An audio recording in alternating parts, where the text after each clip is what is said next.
It helps to get it up there properly. Lift up and out of the standing leg so that it's strong. Don't let it bend. It is the roots of the tree. Like in mountain pose, your low belly is in and tailbone down. The chest lifts while the shoulders relax. To help balance, look at one spot in the room that doesn't move and keep looking at it. If your eyes move, the mind moves and the body will move. Steady gaze equals steady mind and therefore steady body. Now for the balancing part. Slowly let go of the chair and bring the palms together at your heart. Let's take our 6 breaths here. On the inhale, mush your right foot into the floor, getting the standing leg strong. Exhale, press the left foot into the right thigh. Inhale, see that the hips are square. And exhale, really squeeze the right leg and left foot together.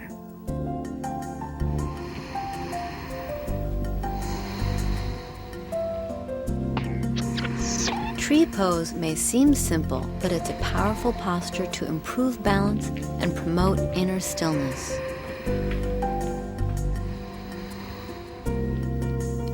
Last inhale, and then exhale, trying to release the pose slowly. Make coming down part of the pose. Okay, remember I said to keep your sense of humor with this one. If it were easy, there would be no benefit. So lift up the corners of your mouth and we'll attempt the other side. Move the chair to your left side and hold on to it with the left hand. The left foot makes the roots of the tree. Bend the right knee, placing the right foot either at the ankle, knee, or top of the left thigh. Again, there's no better or worse here, just options. Rather than just placing it, press it into the left leg. This will help to keep it up there. Standing left leg is strong, unwavering, like the trunk of a big redwood tree. Belly in, tailbone down. Set your gaze and let go of the chair, placing the hands together at the heart. To add challenge, take the arms up over your head. With arms absolutely straight, try pressing the palms together. Let's start the breathing. Smooth inhale makes smooth yoga. Steady exhale helps get you grounded. Inhale, exhale.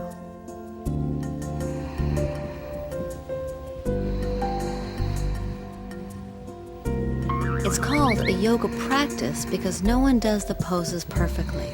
It's not a yoga performance.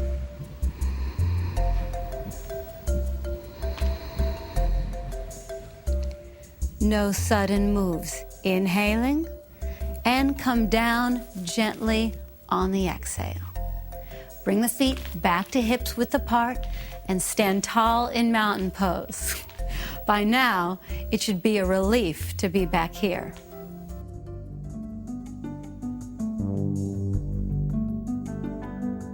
We're at the peak of our yogic mountain. The 6th pose is definitely the most challenging. Standing side stretch pose. It uses all the muscles and is really the workout part of the program. It takes a long time to perfect any yoga pose. Just do the best you can, keep breathing, and bring in the sense of humor that you cultivated in tree pose. Feel strong in mountain pose, grounding down through the feet.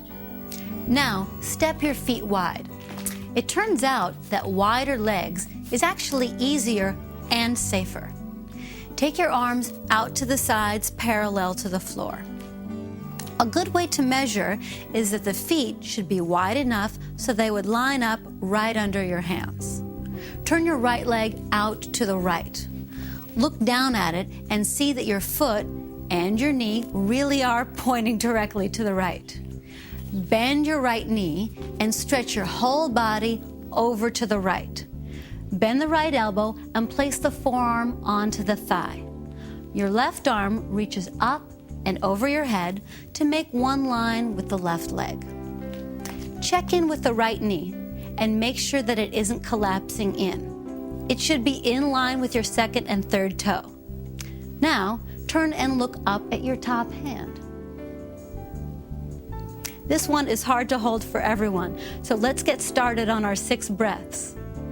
As you inhale, sink the hips down deeper, and as you exhale, use the right forearm to guide the right knee to the right so that it is in line with the toes.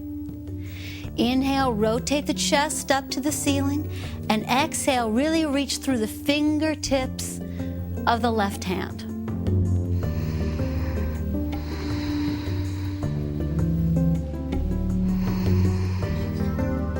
Gently coax your body into the postures. Work into them gradually and enjoy your progress. Last inhale, relaxing the throat and neck. Exhale fully. Pushing the floor away with the right heel, straighten the knee and come all the way up on an inhale. Congratulations! That's a strenuous move. Let's do the other side. Turn the left leg out and the right leg in. If my feet are too close together, when I bend my knee, the knee will go past the foot, and that can be stressful on the knee. Like before, take the feet a little scooch wider so that when we bend the knee, it will line up directly over the ankle. Arms out to the sides. Lean up and over to the left, placing your forearm on the left thigh. Use the arm to guide the knee over the second and third toe. Spin the chest to the ceiling and reach the right arm up and over your head. Let's get right to the 6 breaths. Inhale, don't let your butt stick out the back. On the exhale, make sure to scoop the tailbone under. Inhale, right leg strong, and on the exhale, ground the outside of the right foot into the floor.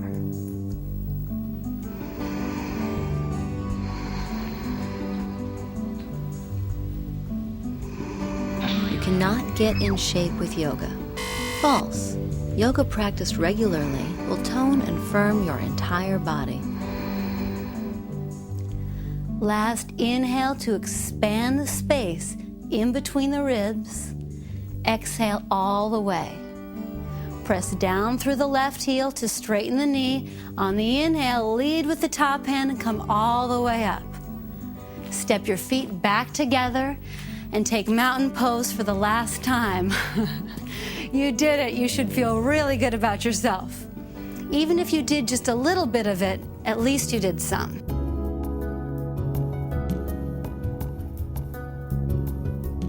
After all that work, it's going to be nice to do what we call an inversion.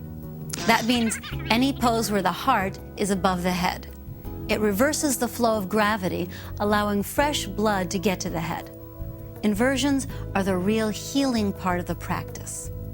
The next pose we will be doing is called the downward facing dog pose. I know that's a funny name, but like I said, a lot of yoga poses are named after animals. If you watch a dog get up from a nap, it will do a stretch just like this one. It's going to feel great in the shoulders and hamstrings. A couple of cautions before we start. If you have high blood pressure, glaucoma, or if you're just tight in the shoulders and need a little extra help, I'd like you to grab a chair. I'll be showing you the modification with a chair in a minute. The rest of us are going to be putting our hands on the floor, so let's get started with a forward bend. Place your hands on the hips. Bend the knees, extend the body forward, and place your hands on the floor, shoulders distance apart. As always, the middle fingers are pointing forward with the fingers spread wide. The arms stay absolutely straight at all times. Step your right foot back and then the left foot. Bend your knees a little bit so that you can extend the hips up and away from the floor. Begin to press the heels down. Even if they don't make it, it is the intention that counts. Ultimately, the spine makes one long line between the tip of the tailbone and the top of the head, and the head is relaxed. If the spine will not straighten with the heels down, don't worry about it. Keep the knees bent, extend the spine long, and slowly alternate, pressing each heel towards the floor.